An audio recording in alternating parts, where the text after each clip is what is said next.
SC వర్గీకరణ కోసం ప్రభుత్వం జారీ చేసిన జీవోను స్వాగతిస్తున్నామన్నారు బీసీ సంఘాల జాతీయ అధ్యక్షులు జాజుల శ్రీనివాస్.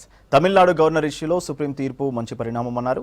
హైదరాబాద్ ట్యాంక్ బండ్లోని అంబేద్కర్ విగ్రహానికి నివాళులర్పించారు. బీసీ, ఎస్సీ, ఎస్టీలకు ప్రత్యేక హక్కులను అంబేద్కర్ కల్పించారన్నారు జాజుల. అంబేద్కర్ గారు భారతదేశంలో పుట్టినందుకు మేము గర్విస్తున్నాం. అంబేద్కర్ గారు ఒక ప్రపంచ జ్ఞాని. వారు రాజ్యాంగం రాయడం ఇలా భారత ప్రజలు చేసుకున్న అదృష్టంగా భావిస్తున్నాం.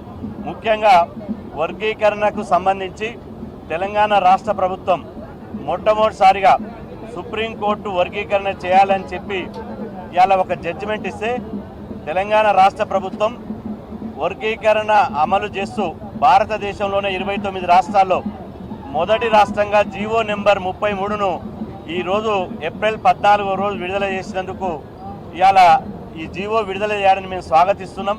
ఎందుకంటే అంబేద్కర్ గారు చెప్పినట్టు అందరికీ ఎవరి జనాభా ఎంతనో వాళ్ళకంత సమానమైనటువంటి వాటా హక్కులు పొందాలి, దక్కాలి.